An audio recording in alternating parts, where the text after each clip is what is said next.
It's your Locked On Flyers podcast for Wednesday, April 19th. Your daily dose of Flyers news, analysis, and high quality content that has some of our own awards to give out today.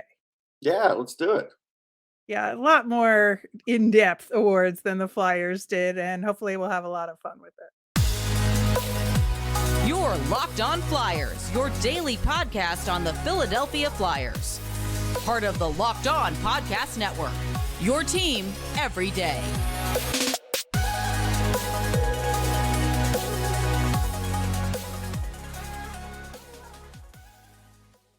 Hey there, thanks for making Locked On Flyers your first listen every day. I'm Rachel Donner. You can find me on Twitter at rmiriam. I'm here as always with Russ Cohen, who is on Twitter at Sportsology. This episode is brought to you by Gametime. Download the Gametime app, create an account, and use the code LOCKEDONNHL for $20 off your first purchase.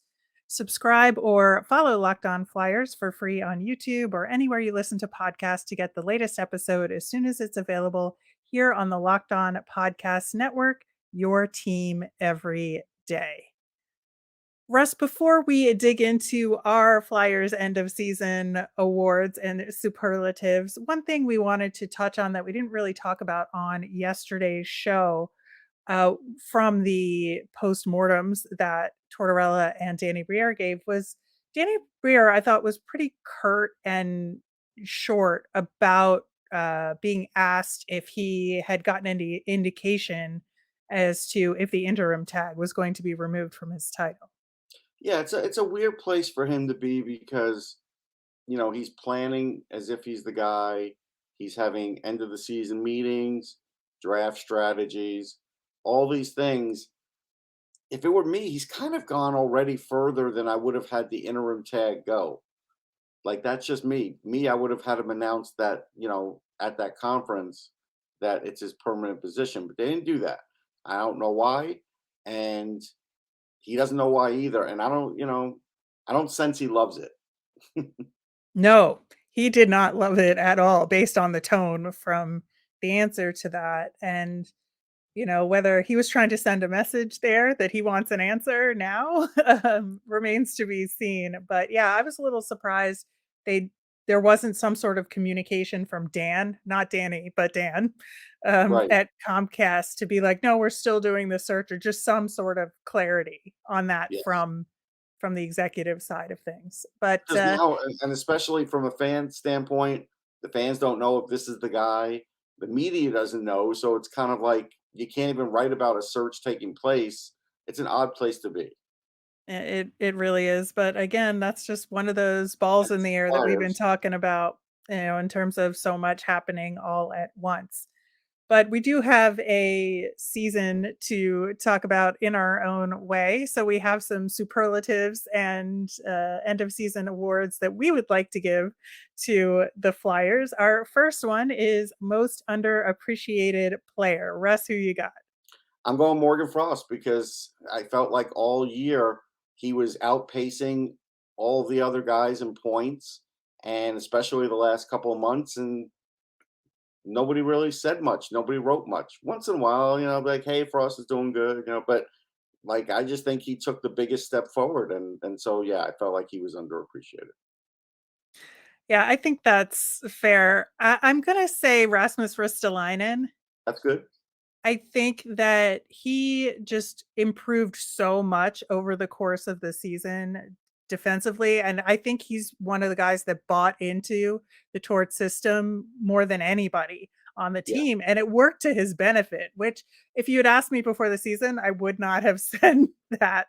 true. But I think that he really, came into his own in a better way. The points aren't there yet, but the defensive play is certainly light years better than it was last season for him.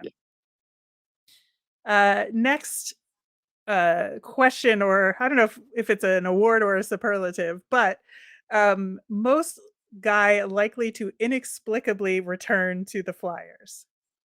It's Zach McEwen. Like we all know it's Zach McEwen, right? He That's was going off the board though, man. I'm going off the board because I'm just looking at circumstantial evidence. The Flyers traded him for a guy getting a tryout in Brendan Lemieux, right? So now, Mhm. Morensky's technically in the playoffs, but he's on this 1 year deal. They're not going to re-sign him there. And the Flyers loved No. him, and I could just see Torts saying, "Yeah, go get him back as part of the backfill." So that's my feeling. Yeah, I think if you're talking about guys that we picked up on waivers that we regret losing, I think he could maybe fit into that category as well. But yeah, I don't know. I mean, I don't know if inexplicably is the right word, but I think Kevin Hayes will be on the team. Mhm. Yeah, I think that's a good call. It's going to be very hard to trade him. Yeah. All right. Who is the younger guy or prospect with future leadership potential? I think it's Noah Cates. I mean, you get a guy who didn't really want to play center, has played it. Throw him into it at the NHL level. He starts going up against some of the best guys in the league at times, taking faceoffs and such. He handles it really well. His offense is down, but he's not down mentally. He's always in the game. He's always smiling. He's talking out there. He's trying to set up plays. He's a guy that was very well trained in college, and you could see it. And so I just feel like he's a situation where you could say, "See, you go to college, kids, and you could become a future leader." How you like that? Stay in school. Stay in school. Um, yeah, I'm gonna go a little off the board and say Tyson Forster. I Okay. think that, he's not a permanent part of the roster yet, but I think he's a guy that's gonna be a leader by showing what you do out on the ice kind of player, and you need some of those, and you need some of the guys who can talk to the other players in the locker room and be a voice for the team with the coach and stuff. But I see Tyson Forster as just be like, I'm going to work hard and I'm going to give the effort every shift and I'm going to put points on the board, and that's why you're going to respect me. The next award is going to the best conditioned athlete. Who you got?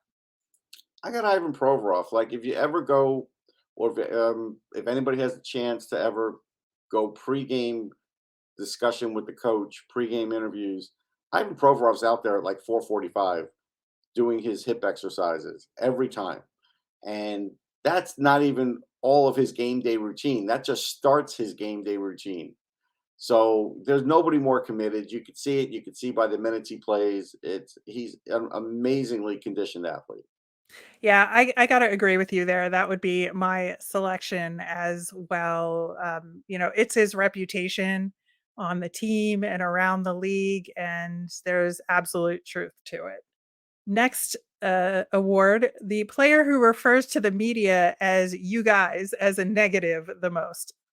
See, That's a now very specific award. it is, because if it wasn't a player, then it would be Torts, because he's Right. always trying to separate the media by saying, "Well, you guys think this, and you guys."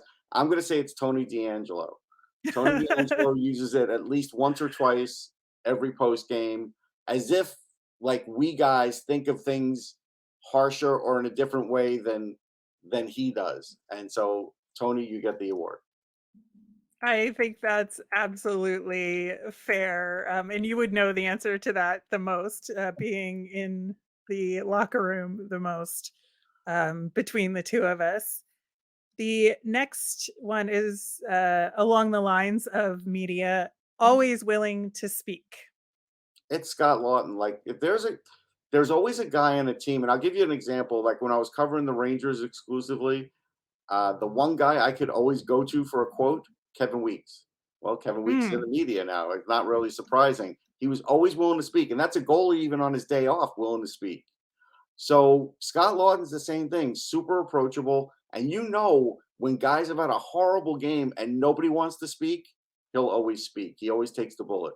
Yeah, I think that's absolutely true. And he's so thoughtful. Like He is. everything he says, comes with, a really good background of like he really carefully considers what he is going to say in answers, and it's not to be political. It's because he wants to share the like make sure he's communicating things in the right way. Yeah. And I think that he's just super smart and just so like honest and Yeah. forthright.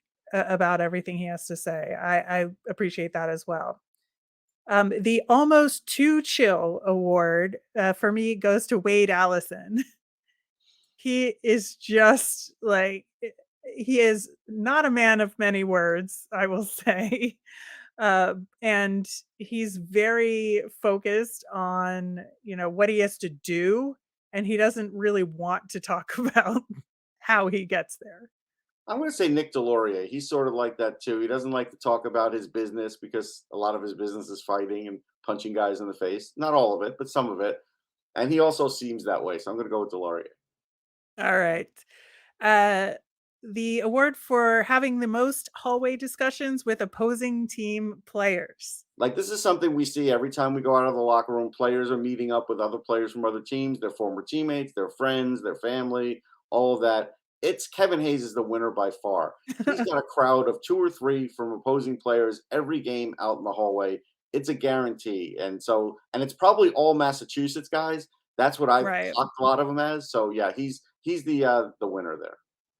Yeah, that is not surprising to me. I would guess that James Van Riemsdyk has a lot of friends around the He league does. as well, that he gets back in touch with. I'm sure, especially when he's in Toronto Yeah. and such. And But Provorov talks a lot to a lot of the Russian players. He does.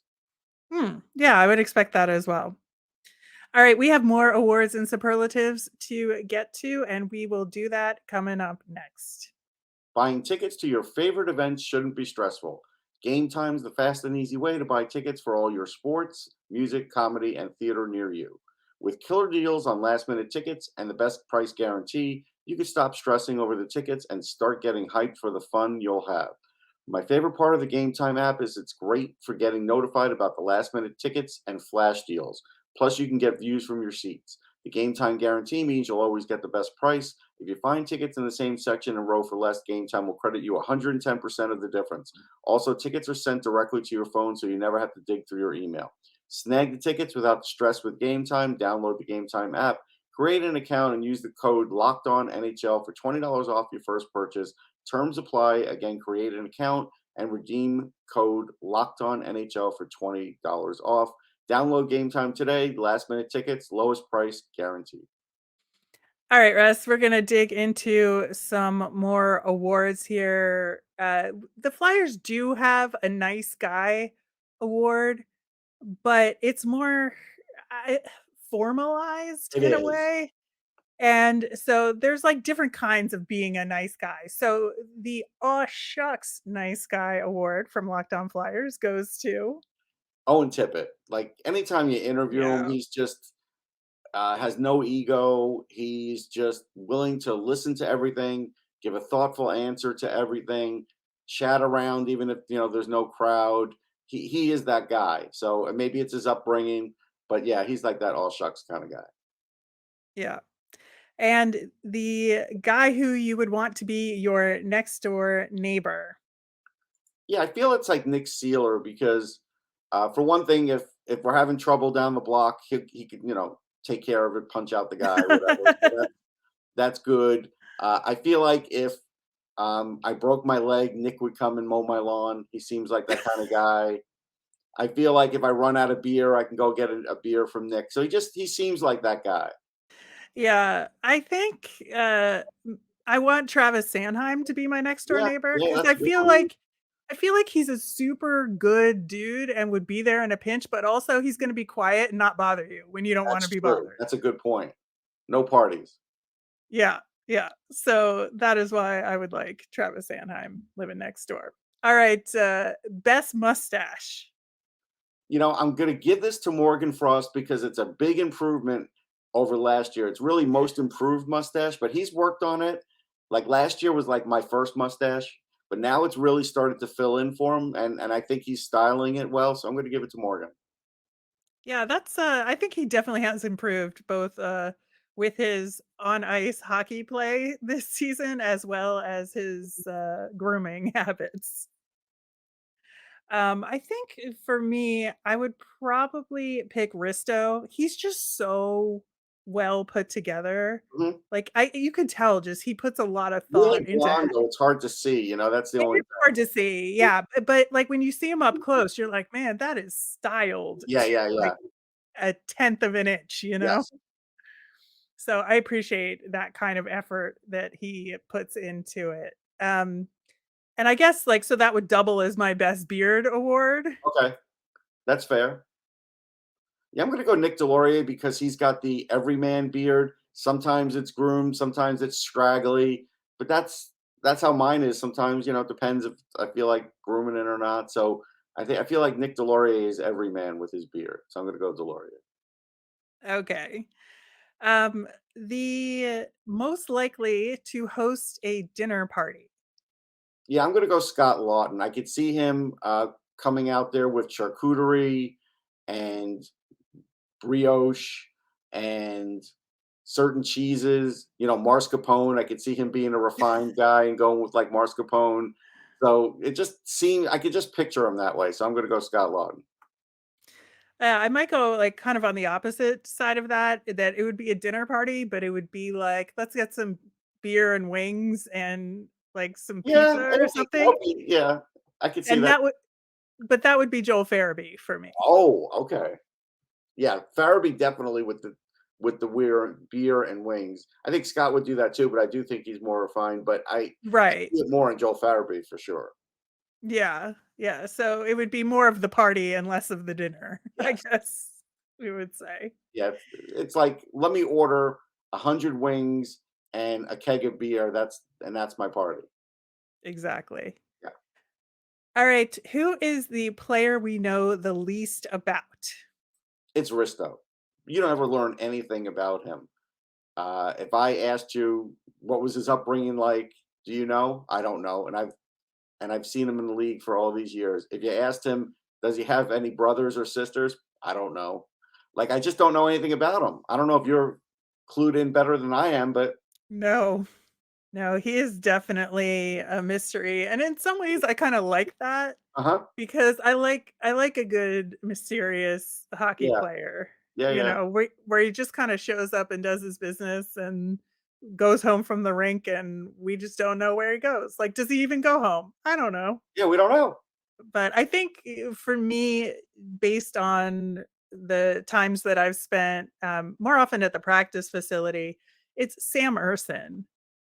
Like Hmm, he is a big mystery to me in that he's very soft spoken and gets directly to the point and doesn't add much color to his answers yeah. um, when you talk to him, and so I feel like maybe the other Swedes know more about him than the rest of us ever will, but, I think that he is definitely one of those guys that hopefully we'll get to know a little bit more in the future, and that he sticks around with the franchise, but, That's what are good. your thoughts on that, by the way?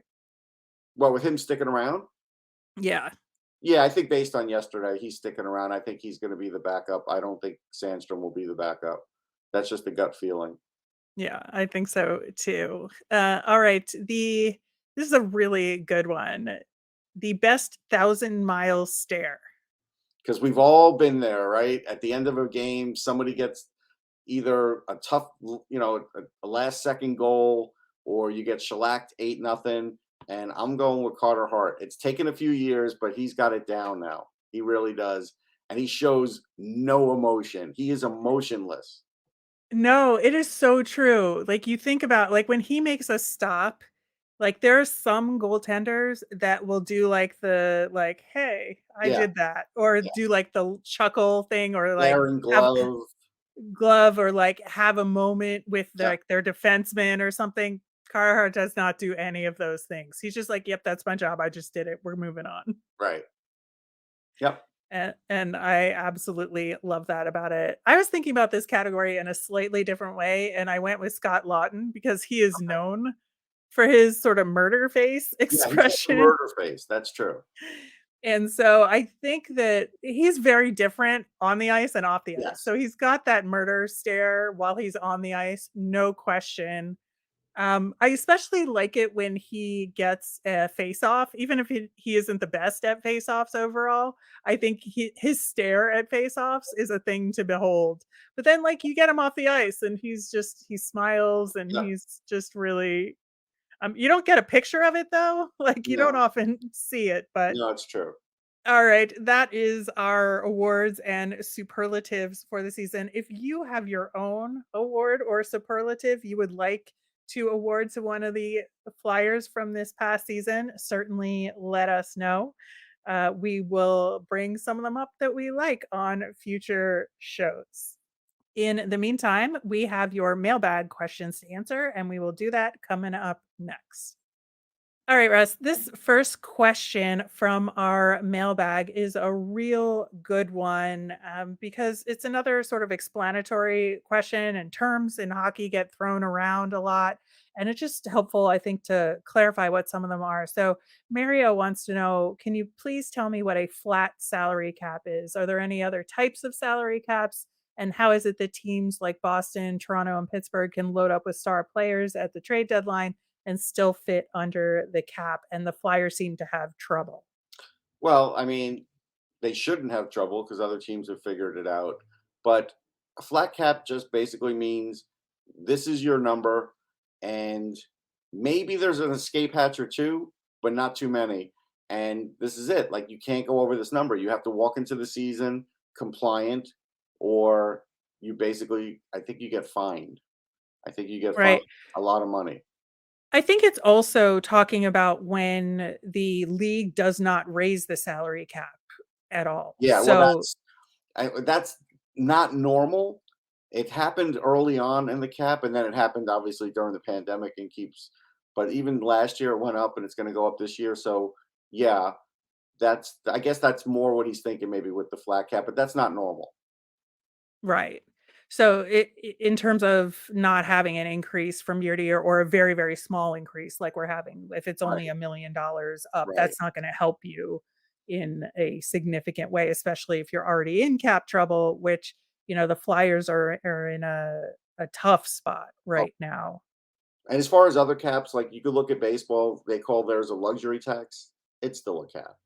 They don't want to go over it. If they go over it, they get charged a fee, and that fee goes to the bottom feeder teams. And the thought is those bottom feeder teams then are supposed to use that money and get other players, but they just pocket it. So it's not a great system. Yeah, I've often wondered if a luxury tax would be something that would be helpful in the NHL, and I think you're right. I think the answer is no. I think it would just give the haves more, and the have-nots, Yeah, like they're still Arizona, not gonna be they would be pocketing all kinds of money. right, and it's still not gonna make teams like that more attractive for players to sign at, even if No, the and I'm going to money's make a there. statement here because I've seen some people talk about it on shows and everything else. The Flyers would not be in a better situation with no cap. Trust me when I tell you this. I know you're thinking, well, we could just buy our way out of. Listen, when's the last time you won a championship? There was plenty of years of no cap and not a lot of years of getting to the Stanley Cup. So, The team was competitive, but it never got that cup. right. I think that's the difference, is that we're feeling like, and I agree with you. I don't think no cap is the right answer, but the sentiment to me is that at least the team was competitive I know. in most of those years, and whereas with the cap and the Flyers getting into cap trouble, the team has been less competitive. And I understand that sentiment to a large degree, but I don't think a no cap or a luxury tax solution is the right way. I think it's to have smarter management. Yes, that's the way. Yeah. A user named Stackatoshi wanted to know, didn't Alain Vigneault delegate a lot of communication to his assistants? I remember people being on him, but the same people haven't said a thing about Torts doing that as much. Uh, Not to the same degree. He definitely did some, but Vigneault did more in practice than Torts does. Like actually working it. Torts has his assistants do more practices than AV would. AV, I remember saying at least a couple times that he had spoken to like every player. I kind of remember Mhm. that being part of his repertoire. So no, maybe the communication got bad with the bubble and everything, because that really screwed up AV and the way he did things. So I think things did deteriorate after that, and I think maybe that's what you're looking at. Yeah, I think it's also like a recency bias, I think, coming into play, where you always kind of look at the past as like more positive maybe than it Yeah, was. yeah, Or vice versa. Sometimes you look at it as more negative than it was. But I also think that because AV's assistant coaches were former head coaches, he could do that. And those coaches had a natural instinct to maybe be more communicative in that way. So it's kind of a different structure than John Tortorella has now with definite assistant coaches. right. All right, this is another good question. How does other teams who have fired GMs and presidents, et cetera, affect the Flyers' search for those positions? And are they going to wait for the playoffs to end to be able to interview some candidates from top teams? Well, if it's somebody that's on the bench or an assistant GM, yeah, you're probably not going to get to talk to them until after they're out of the playoffs.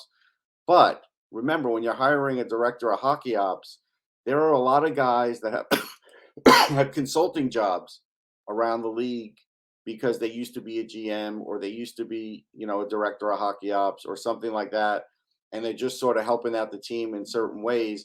Those guys, they always get granted permission. That never gets held up. So the Flyers, there are guys that are in that spot now they could be interviewing. Yeah, I think that is spot on. It's always really difficult, and especially with all those jobs open with the Penguins right now. Yeah. Um, I feel like there's like the Penguins could be a more attractive destination for Hmm. some of these guys. And there's also, some of those fired guys. I mean, we talked about it a little bit on the previous couple of shows. Yeah. That obviously Ron Hextall is not coming back, No. right? Like all of that sort of thing. But that Chris Pryor is the only potential candidate to return that we think would be useful But from yeah, he's those got it teams. down. So Yeah. Yeah. So, they're not going to get anybody. right. So I think that it For is scouting, that's, I was talking about for scouting, and the question was for scouting for people that maybe didn't see the other show or didn't know. right. So it seems like that is not going to happen. But yeah, I think, with a bunch of the firings that happened, Calgary fired their GM. Um, I think there's a lot of moving around the They carousel, had a right? month or more. Dan's had at least what? At least a month before any of these things happened. So you could have, really gotten Yeah. proactive with it, and the Flyers haven't been proactive with it. Yeah, and it's like there are pros and cons to waiting until there's more candidates Mhm. available versus jumping on a candidate before anybody else can, and that's definitely for Dan, not Danny, but Dan to consider. As this is going to Right. be fun talking Oh about yeah. these two guys over the course of the next however long, but we'll have to be clear about that. Our very last question comes from our friend Jay over at Locked On Columbus Blue Jackets, and they fired their head coach. And so he wants to know, can we get Bradshaw back? The Nope. answer is no. The answer Nope. is no. Not Sorry, going to. Jay. I mean, maybe they can buy him back, but I certainly don't think that's the plan at the No, moment. it is not the plan. All right, that will do it for today's show. Thanks for making us your first listen everyday listeners. Tomorrow on the show, we're going to check in on some prospects, including a draft prospect available as we turn more toward the future and the NHL draft. As a reminder, we always want to hear from you. If you want your question answered on the show, you can tweet us at Locked On Flyers, email us at lockedonflyers@gmail, or comment over on YouTube. I'm Rachel. I'm on Twitter at rmiriam. That's RMIRIAM. I'm Russ. I'm at Sportsology, SPORTSOLOGY. Have a great day, everyone.